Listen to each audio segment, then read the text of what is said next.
Okay, fine. So I am going to, my dear friends, good afternoon. Especially Dr. Bari and Dr. Arif and others who are going to hear this lecture. I am going to talk on congenital pseudoarthritis of tibia. Congenital pseudoarthritis of tibia remains one of the least understood, most complex, and most difficult to treat orthopedic problem. There is a failure of normal inguinal fracture. Very rarely, pseudoarthritis is present in at birth. Most develop pathological fracture later on. The exact cause is not known.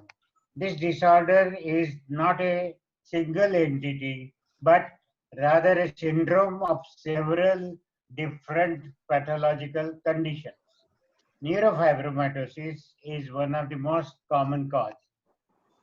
Second cause is fibrous dysplasia.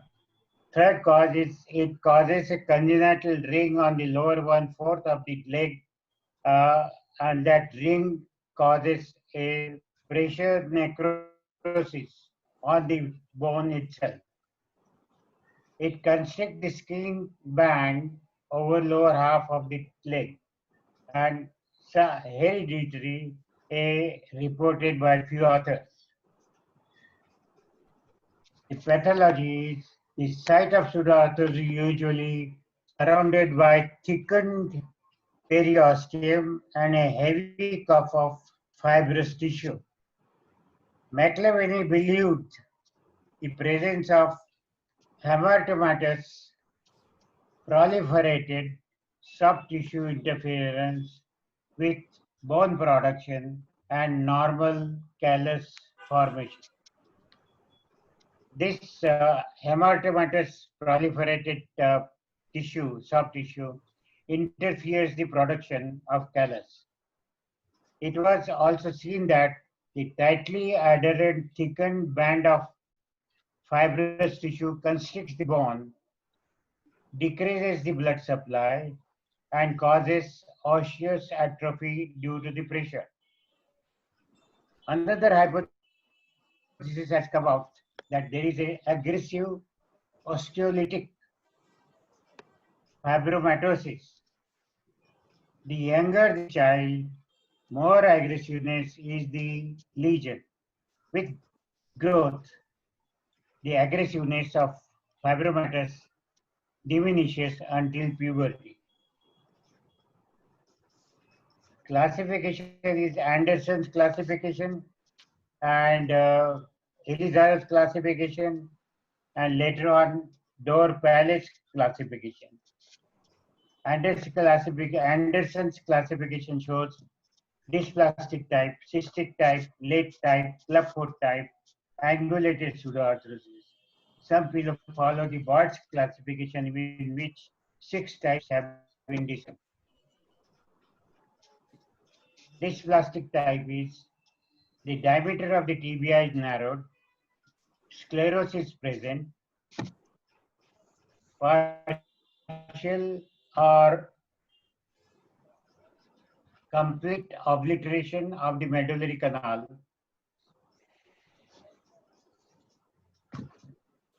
hourglass constriction of the bone, tibia is bowed anteriorly or anterolaterally, rarely fracture is present at birth, spontaneous fracture when child walks and goes into pseudoarthrosis.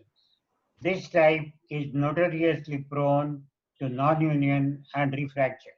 Neurofibromatosis is always present.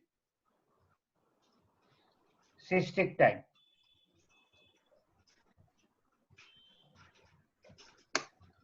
No significant narrowing of the diameter of the tibia. Cyst-like lesions in the affected segment. Tissue resembles fibrous dysplasia. Slight but definite anterior angulation of the tibia gradually develops. Late type. Leg appears to be normal in early life.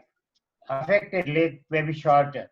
After minimal trauma, a stress fracture, which consequently develops into pseudoarthritis. They develop progressive anterior bowing between the age of 4 and 12 following stress fracture and pseudoarthritis. Clubfoot type. Fracture is present at birth, marked anterior angulation associated with constricting band and associated with clubfoot. It is due to the corrective osteotomy of anterior bowing of the tibia, which goes into pseudoarthritis. Clinical features. Anterolateral or anterior bowing. Bowing increases and develops fracture and pseudoarthritis. Rarely at birth, fracture is tibia is seen, which is secondary to cystic lesion.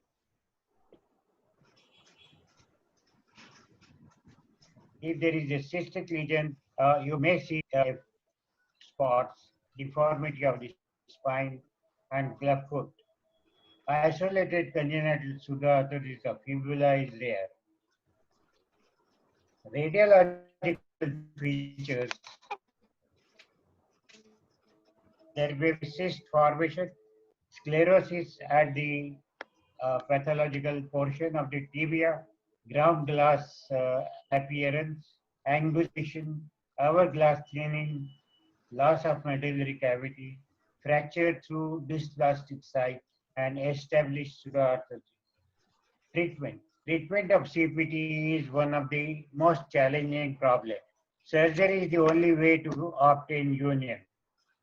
There are large number of operations described in literature associated with high rate of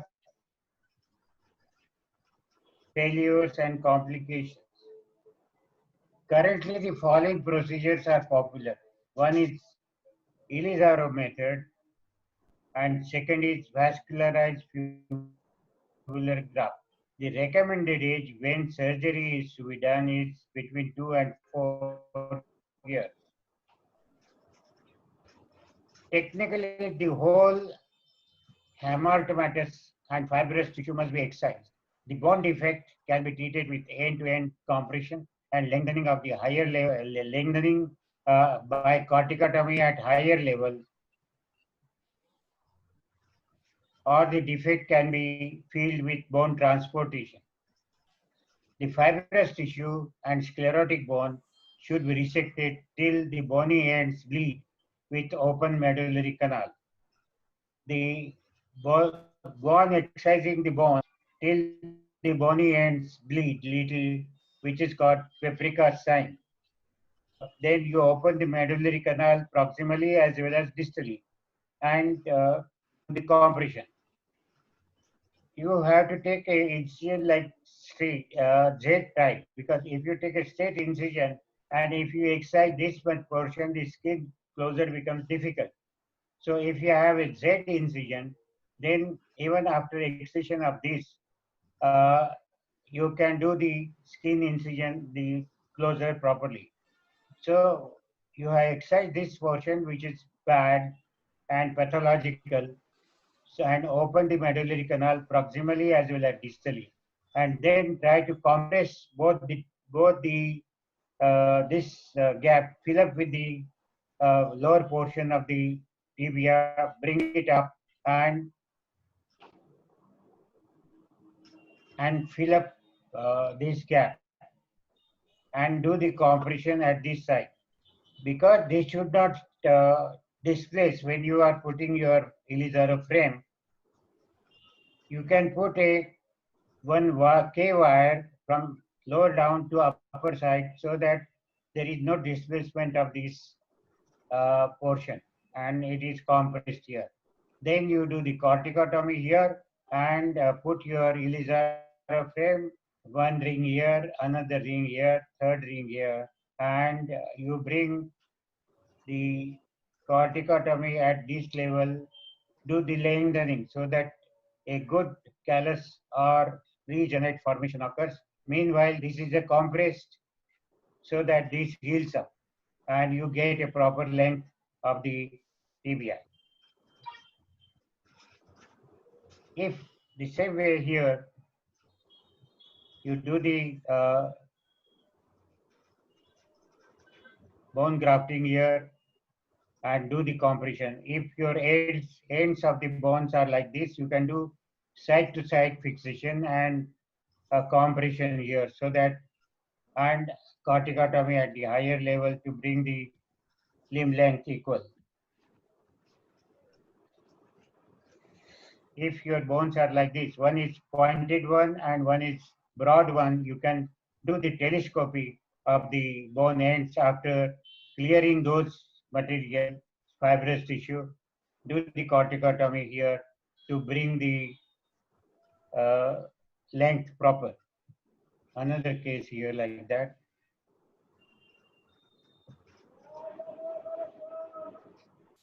Did you follow this? Yes, sir. You followed what is to be done here. Excise the whole hematematous tissue, fibrous tissue, periosteum, bone, everything.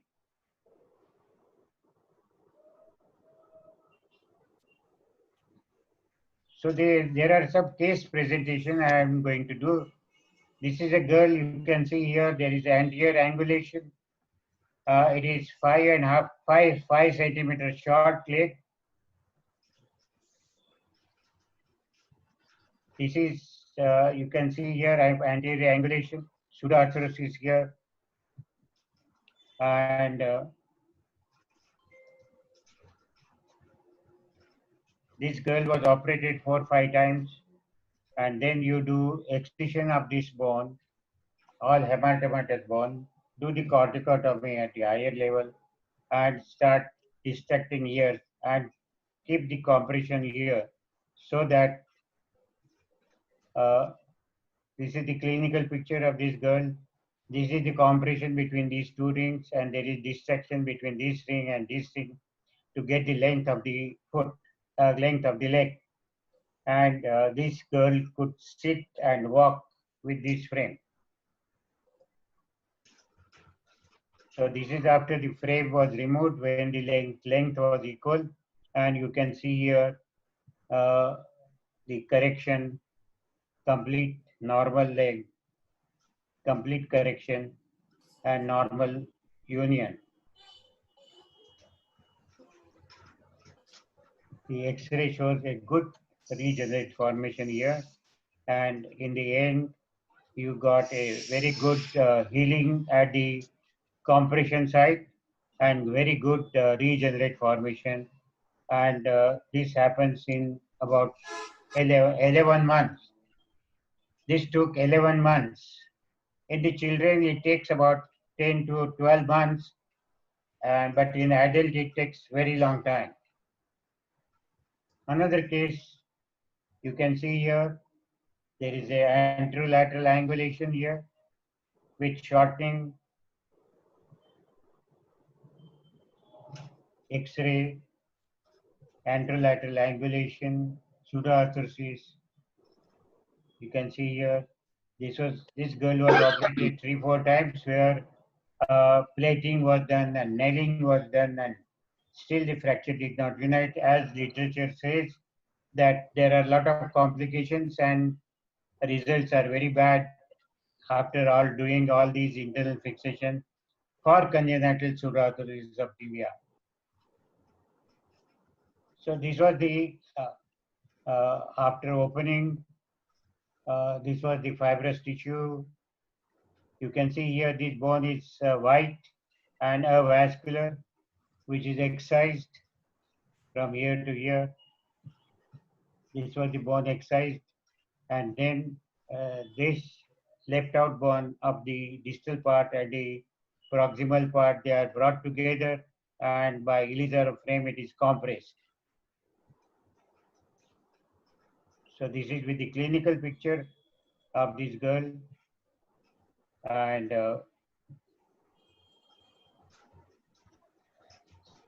this, whatever the bone has formed here was very thin Though the pseudoarthrosis healed up, a good regenerate here so that length become equal. That's why, but the bone was very thin, and therefore I had given a caliper for 1 year so that the bone becomes thicker. Once the bone becomes thicker, then you can stop using the caliper. Another case, again anterolateral bowing here, anterolateral bowing, pseudoarthrosis. This boy was also operated with plate, with nail, bone grafting, but still could not have good result. The same thing has been done, the excision of the pseudoarthrotic tibia, compression, corticotomy, Ilizarov frame, and you can see the final result, normal leg. Is another case, you can see so many scars here. This was for nailing, for plating, for excision, so many scars for this boy, and still pseudoarthrosis was present. Still, you can see here pseudoarthrosis was present, and then the excision of the all this portion from here to here, and this portion was brought here, and that did the compression here, and a corticotomy was done here for lengthening. So this is the final picture of this leg, which is looking as normal as possible. Another case with pseudoarthrosis, 4 centimeter short. Same thing has been done, compression, lengthening at the higher level. After excision of the pseudoarthrotic tibia, they had hematematous fibrous tissue, and then Ilizarov fixator and compression and corticotomy and lengthening. Another, you can see here the same boy. This is united with slight anterior bowing, but clinically it was looking normal and length was equal. This boy is about 18 years now and doing very well. Another case, same thing, pseudoarthrosis. This is after final picture. You can see here final picture. Another case, pseudoarthrosis of the tibia. Same thing, compression, corticotomy, and this is the final union after Ilizarov. So pseudoarthrosis tibia. We have done one case with microvascular fibular graft. This was the leg which was pseudoarthrotic here. You can see here pseudoarthrosis. This foot is deviated like this. That's why it looks like a club foot, but it is not a club foot. It is just a straight foot, and it was at this pseudoarthrotic level. It was turning on this side. So it was the opened up a vascularized fibular graft was taken from the other leg, and it was put here.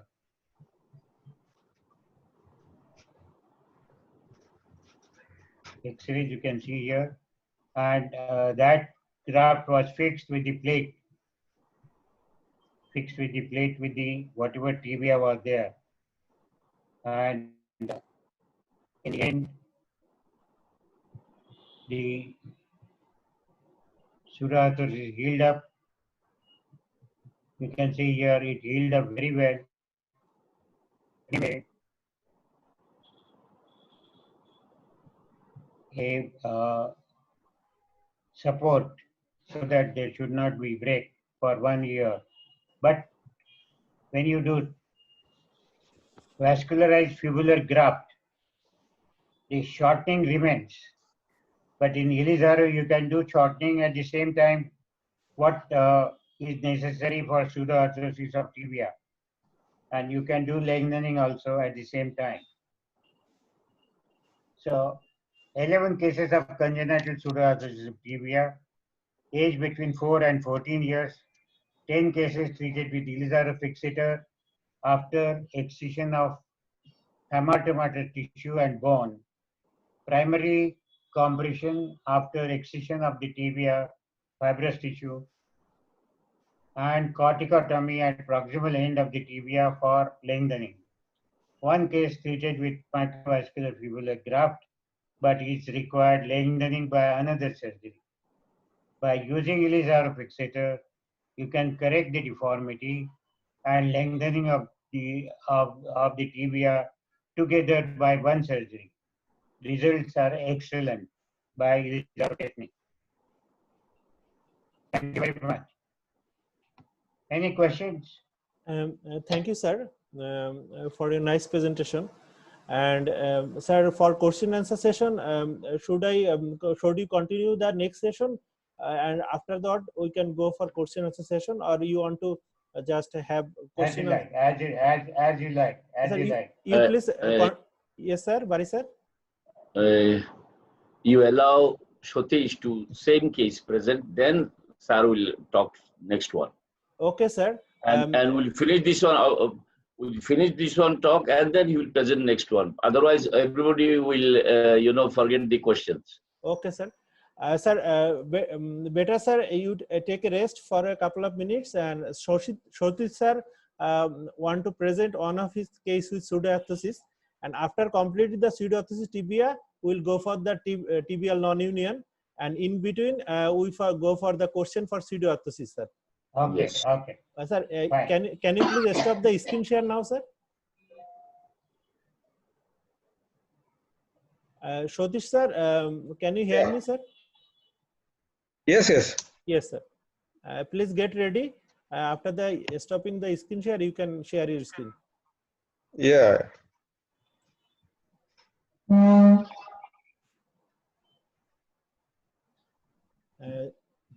Junjunwala sir, can you Should I please, share the screen? can you please stop your screen share?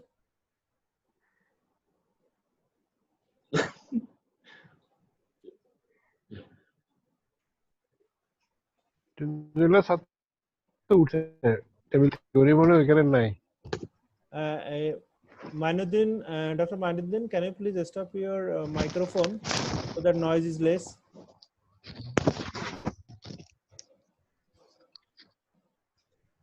Arif, can I share my screen now? Yes, sir, you can share. Please try. Because in some of this thing, if you share automatically, that the previous presenter screen share will go off. Okay, So I will sir. try. Okay, please try, Yes. sir. Yeah. We'll try. Okay. Yeah.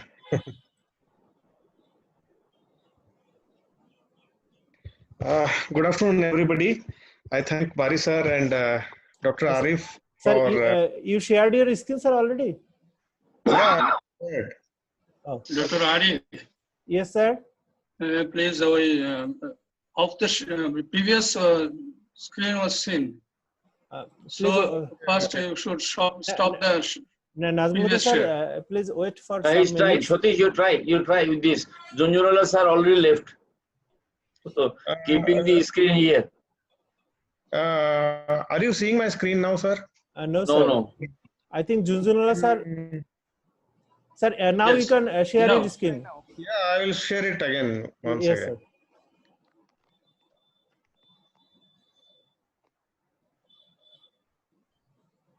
Okay, can you see now?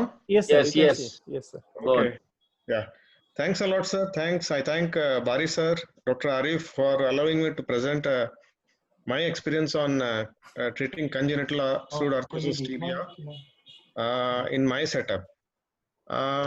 So basically I'm practicing in a government hospital. It's a medical college, government medical college, and it is attached to a government district hospital. in Belgaum, Karnataka, India. So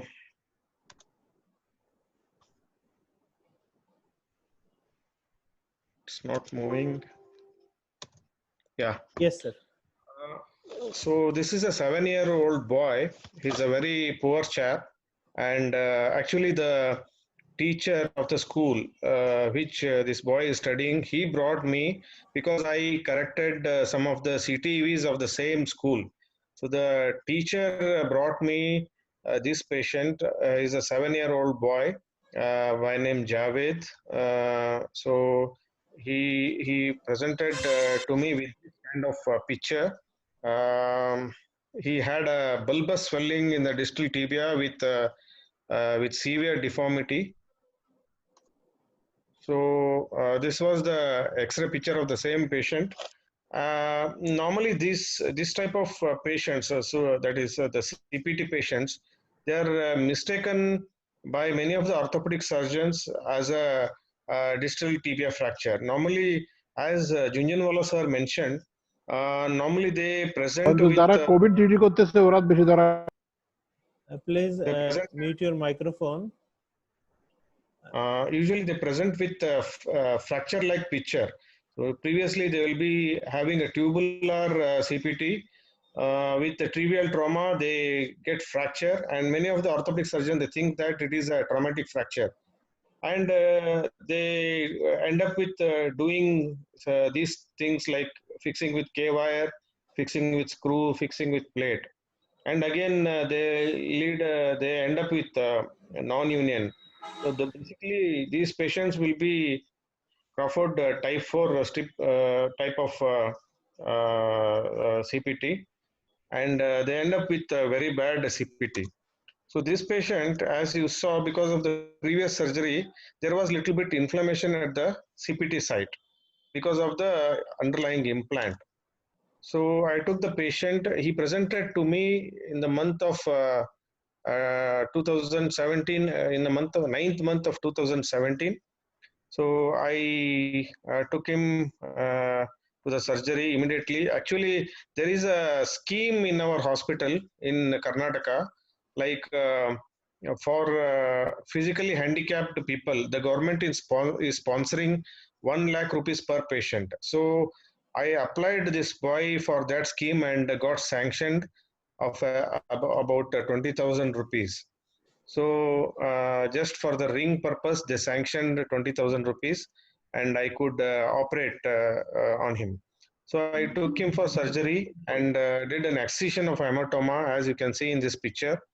This is a very important step in management of CPT. We have to remove all the hematomous tissue till the normal bone and normal periosteum is seen. As you can see in this picture, I approached tibia and fibula separately with the incision. So I will come up with a later what is the difficulty with this type of approach. Normally, I used to do in a single incision approach the tibia as well as fibula.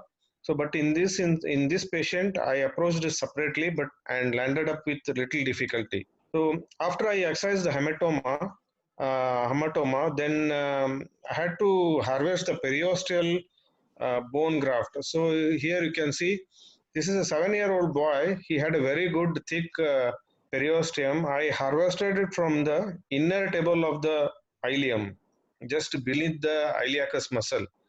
You can see here on the left picture, I elevated iliacus muscle from the periosteum and then separated the periosteum from the inner table of the ilium.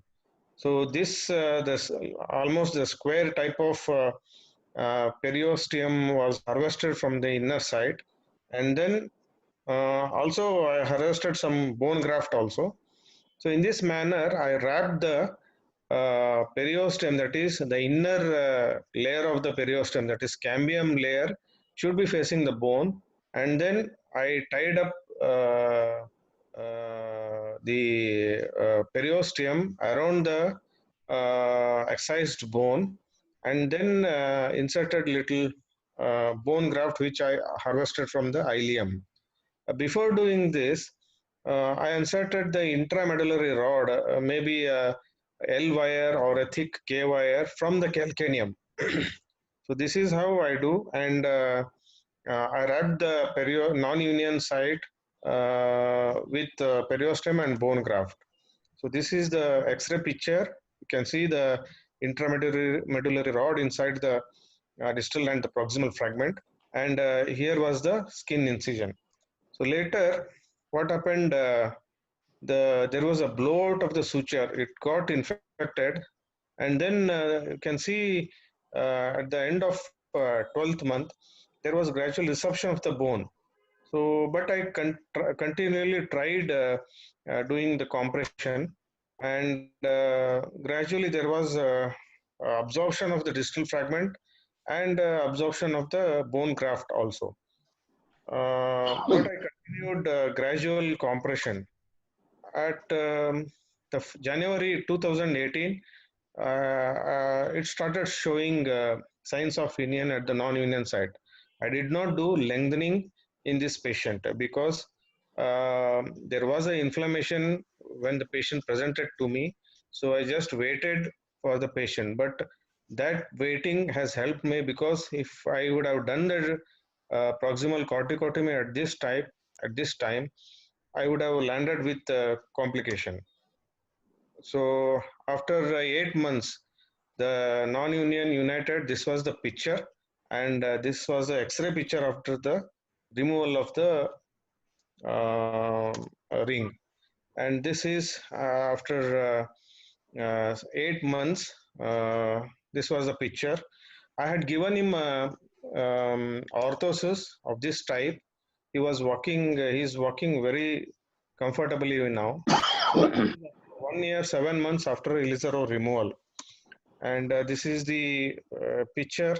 Recently, he came to me before a lockdown. He came to me, and this was his walking picture.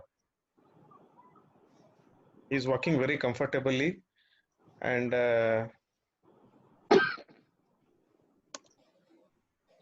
okay. And now, how to manage the limb length discrepancy in CPT? So I have experience of about 8 cases now. For 3 cases, I have done primary lengthening. One patient, I had a refracture. I thought of doing a limb lengthening on the subsequent after 2 years. So when I searched for the literature, there were very few studies published on equalizing limb length discrepancy by tibial lengthening. So one of the study published in BMC musculoskeletal disorder, he suggested, he had an experience of 11 cases. So according to him, according to the author, tibial lengthening should be done after 2 years, after primary union, if the limb length discrepancy was more than 4 centimeters.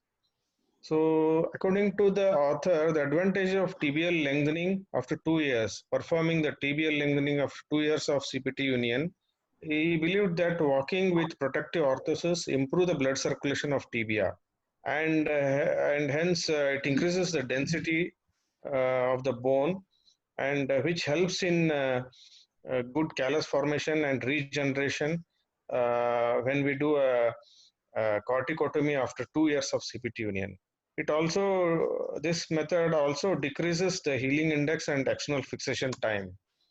So the take-home message is Ilizarov gives 100% union rate at the CPT site, and according to me, approach fibula in the same incision, and periosteal osteograft, autograft is ideal way of managing.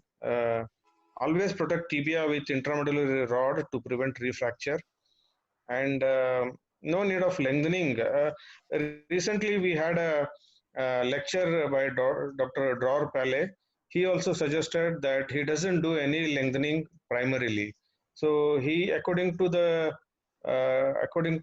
legend, he says the growth catches up as subsequently if we operate CPT patient on a young child.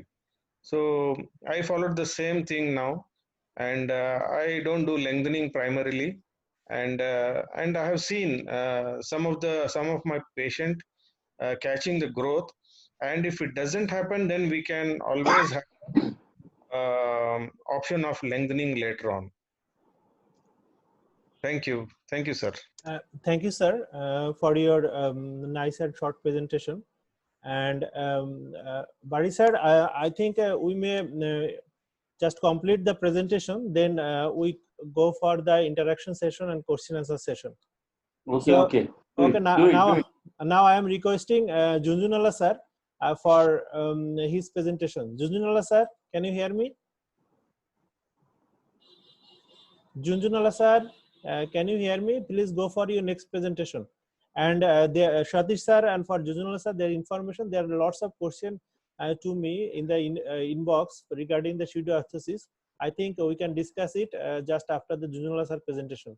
Junjunwala sir, please unmute your microphone. Yes, and please go for the screen sharing of the. Yes. Just 1 minute. 1 minute. Yes, sir. We're waiting.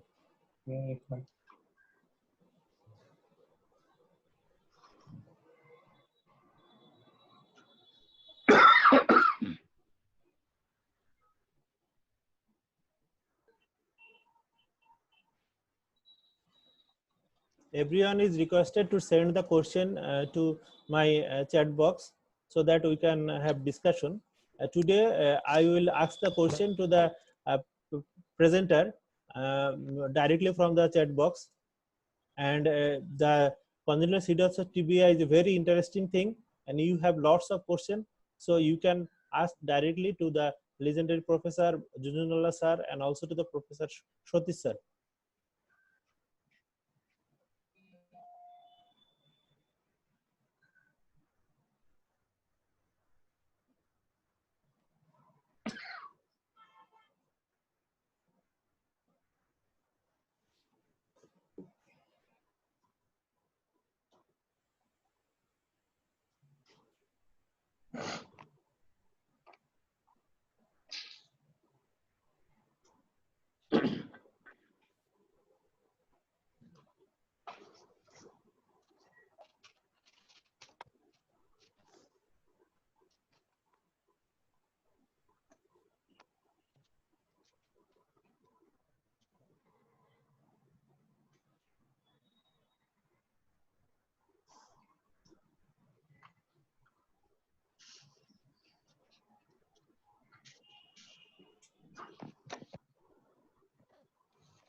Load हो रहा है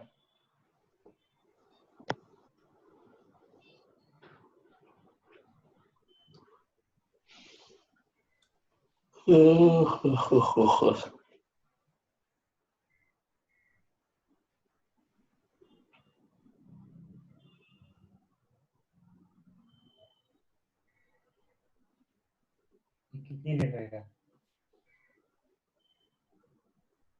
नहीं मालूम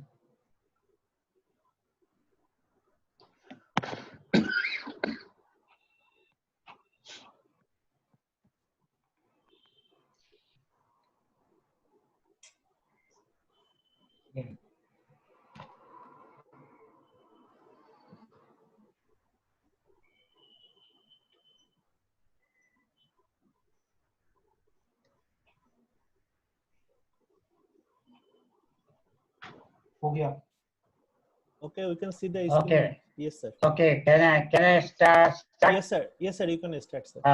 This is the management of infected non-union with user of fixator. Infected non-union. Non-union of long bones associated with infection has always been a challenge to the orthopedic surgeon. There are coexisting factors also along with the infection you have to look after. There is loss of bone, there is soft tissue damage, limb length discrepancy, soft tissue atrophy, because if a patient is not walking and patient is lying down, so there is soft tissue atrophy, neurovascular compromise maybe, and there may be osteoporosis because the patient is not walking and taking weight for a long time because of non-union. Variable results have been reported with staged reconstruction with immobilization of the limb in a plaster or external fixator and cancellous bone grafting or vascularized free tissue graft. Most patients managed with these undergo multiple surgical procedures. Despite the results, these patients undergo a seemingly unproductive course of treatment in which the level of disability related to a long bone fracture can actually counterbalance benefit of limb salvage. By variable results, by doing all these external fixator and vascularized free graft, it all takes long time.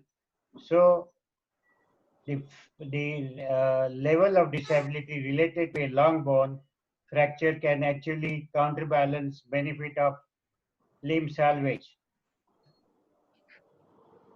Professor G. Elizardo from Kurgan in the 1960s developed osteosynthesis technique combining mechanical and biological factors.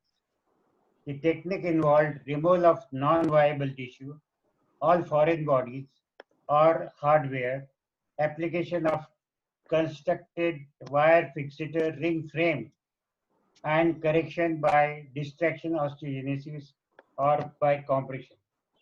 This was the Elizardo's treatment. History.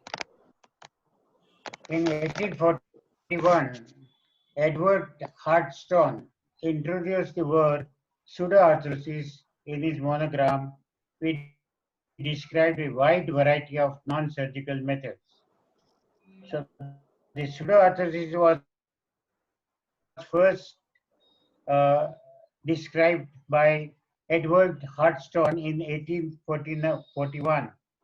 In 1855, Henry Smith of Philadelphia described a method based on the rationale of pressure and motion of the fractured site. In 1950, Albee Day advocated bone grafting and massive allograft. He took the bone graft from the iliac crest and even from the tibia, normal tibia, and did the bone grafting. Chutro in 1980 described cancellous strip grafting and principles of sparing elevation of periosteum.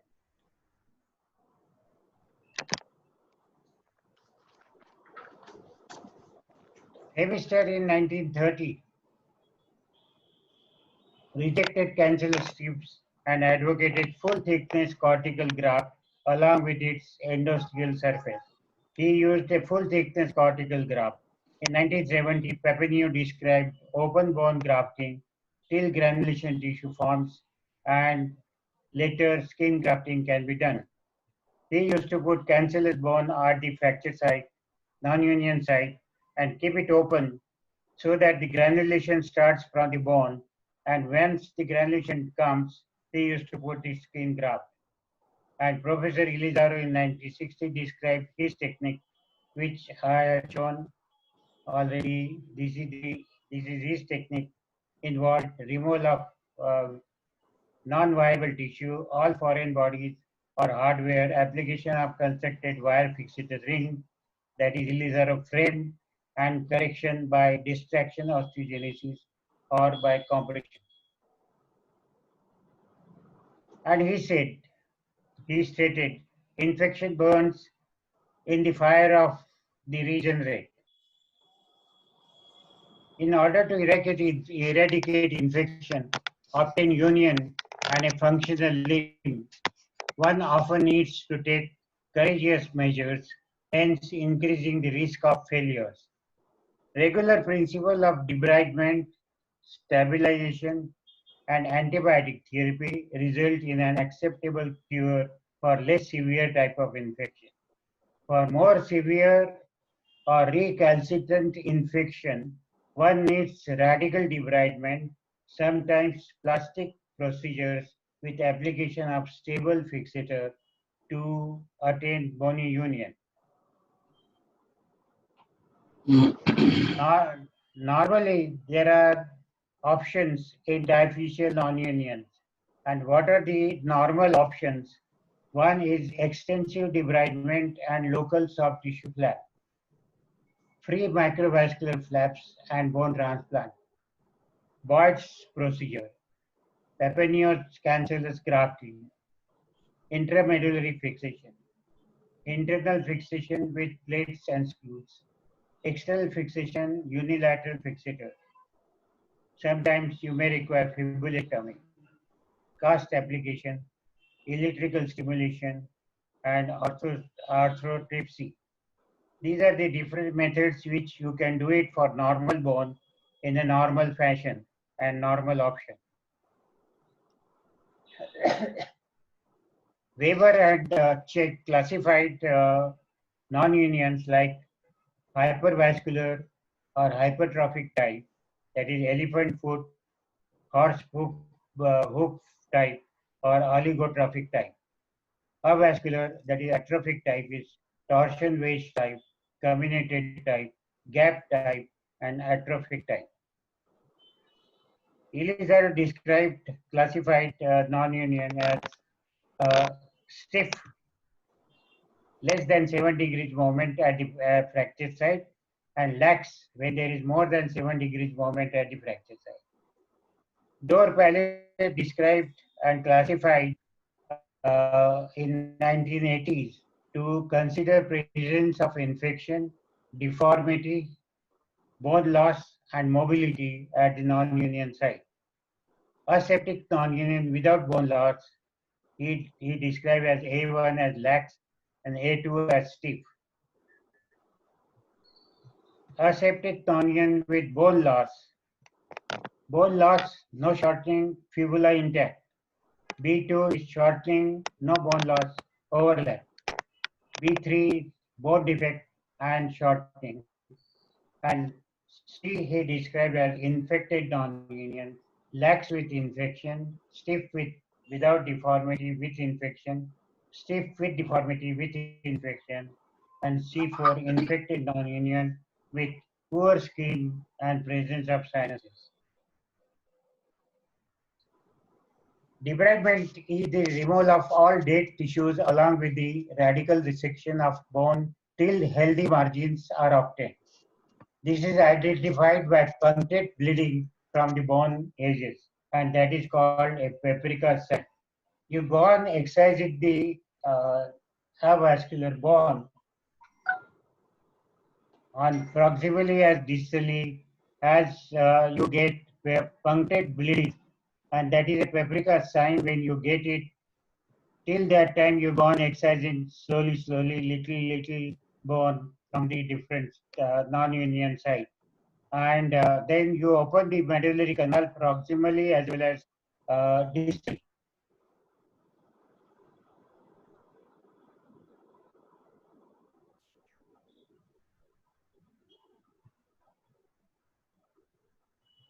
Then you do the corticotomy and the following distraction osteogenesis, which also increases blood supply of the limb, eradicates the infection. The higher corticotomy at the proximal level increases definitely the blood supply of the limb, and therefore for CPT also, if you do the same time corticotomy at the higher level, the whole limb blood supply increases because of that corticotomy, and which helps in the union of the non-union bone. And then you do compression of fractured ends, and sometimes bone grafting are required to achieve union. Ilizaro's ring fixator used for stabilization, mechanical stability, and facilitates axial macromotion. Compression, fibrous tissue can be compressed to stimulate osteogenesis. Distraction, Professor Ilizaro demonstrated that bone forms under the tension stress too. Used for hypertrophic nonunion with shortening. When there is a hypertrophic nonunion, you can do distraction, and which causes a new bone formation, and your lengthening can occur, and the union can also occur. Or bone transport, this can be arranged. This can be managed. Sorry. This can be managed by proximal or distal corticotomy or both. Is separated but viable bone fragment, hence created, is transported through the defect by manipulation of the apparatus. By manipulation of the Ilizarov frame and apparatus. Case records of patients treated with Ilizarov ring fixator for tibia fractures at Bombay Hospital, Mumbai from February 96 to October 10 were retrospectively studied. Most of the patients with the infected non-union were taken as included in the criteria. Gap non-union and terminated open fractures, union would not have been possible without surgical intervention are taken into consideration. Patients treated with internal fixation where implant failed, leading to non-union, then treated with Ilizarov were included. Non-unions after pathological fractures were excluded from this study. 40 patients with 41 tibial non-unions were treated with the Ilizarov ring fixator. Sorry. There were 34 males and 7 females with a mean age of 32 years. Infection was clinically present in all cases. There were 6 patients with gap non-union at presentation, but after debridement, there were total 13 patients who needed bone transport. So there were hypervascular, that is hypertrophic non-union, were 29 cases, and atrophic cases were 12.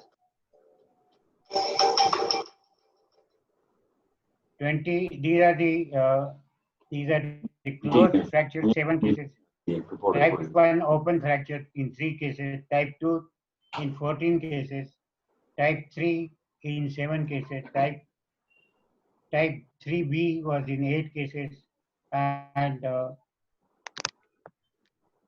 type 3C is 2 cases. So 27 patients had monofocal synthesis with corticotomy and 13 needed bone transport. The mean defect before fixator application in 13 cases treated by bone transport was 4.65 centimeter, ranged from 2 centimeter to 8 centimeter. This is a case where there were multiple sinuses. This patient was treated by external fixator for a long time, and that's why you can see his leg is so atrophic, fixed equinus deformity, blackish and defective and deformity.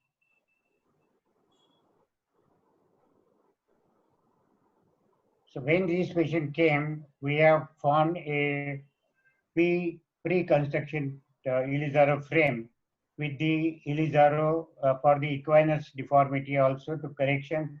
We have attached this frame with the main frame. And this was the patient leg, you can see. And this was the frame which was put on this after debridement. And first this equinus was corrected gradually, and compression was given here. After 7 months, patient could walk with the frame with full weight, and after removal of frame, very good result.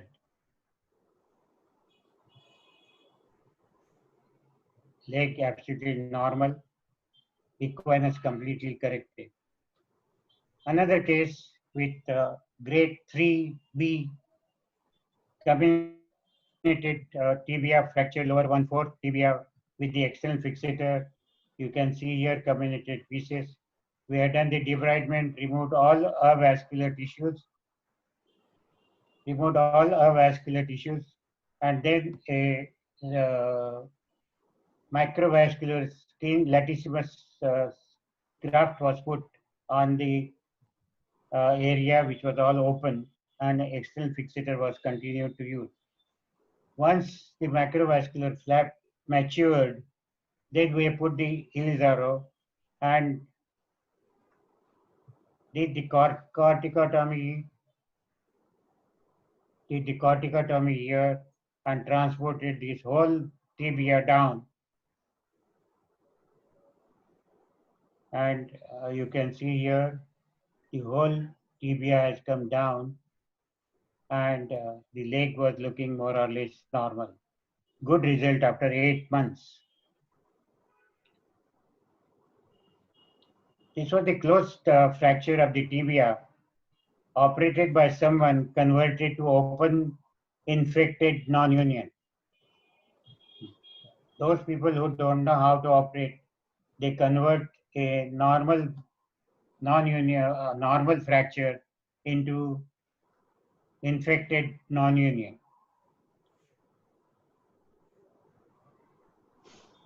After debridement, you can see here there was a gap, and then we put the Ilizarov frame. This is the Ilizarov frame, and a corticotomy has done at the higher level and transported this fragment down till it docks here. This happened after 6 months of, it took docking 6 months. And after docking also, there was a slight moment at the docking site. So to stabilize that, we have put one small interfragmentary screw. This is the interfragmentary screw, so that this docking site became stable and united. And meanwhile, a 13 centimeter from here to here regenerate has formed, which was good and stabilized the bone. Another case, post-traumatic equinus deformity. We have put Ilizarov equinus frame and corrected gradually. Full correction after it. Another case, a grade 3 Brie.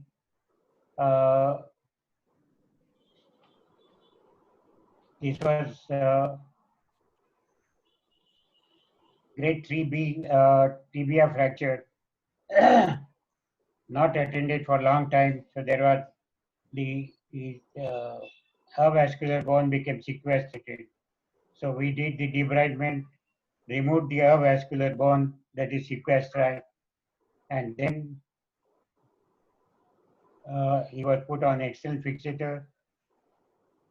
There was a gap non-union, and Ilizarov was put, corticotomy was done, and transported. You can see here the docking site. This was the gap.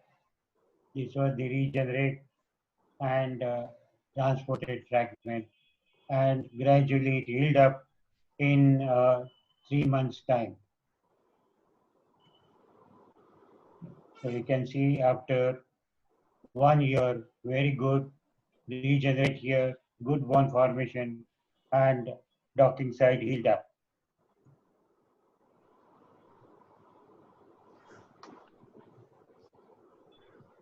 At this stage, the frame was removed. This was the another case, infected plating was done, infected plate with non-union. Plate was removed, debridement was done. Ilizarov was put. This was the hypertrophic type of non-union, So compression was given at the fracture site, and it consolidated in 8 months' time. Another case, ipsilateral neck shaft. He had a fractured neck, he had a fractured shaft, and he has a fractured supracondylar TY fracture. So this was fixed with the screws. Neck was fixed with the screws, and the shaft was treated with external fixator. After the infection was controlled, we have removed the screws and external fixator, and we did vanconail, that is vancomycin mixed with cement, and a nail is prepared with the cement. This is the nail inside. Over that, there is cement was put with vancomycin, and we call that as vanconail. And the whole this along with the cement, this nail was put inside the femur, and gradually the femur healed up. Infection got controlled along with the antibiotics intravenously. The infection got controlled, and this vancomycin, with the nail operates locally, which gives local concentration of antibiotic so that the intramedullary infection heals up very well and you can get a union. So conclusion is Elizarov method offered certain specific advantages over traditional technique of treatment of non-unions. It can address bone defect, soft tissue loss, correction of deformity, and limb length discrepancy simultaneously. Union achieved primarily in most cases, though minor problems require additional procedures. Control of infection can be achieved satisfactorily by thorough debridement of soft tissues and avascular bone ends. By primary compression if defect is small, or transport if defect is large. I would recommend this use of this technique in the management of infected non-unions, specifically of tibia. But due to the duration of treatment involved and possible complications, patient selection has to be careful and proper counseling is required for the patient before commencement of the treatment, because the treatment period is very long. Sometimes patients get fed up with the Elizarov ring and they cannot do walking. But once the firmness of the union occurs, patients start walking with the Elizarov ring. Thank you for your kind attention. Thank you.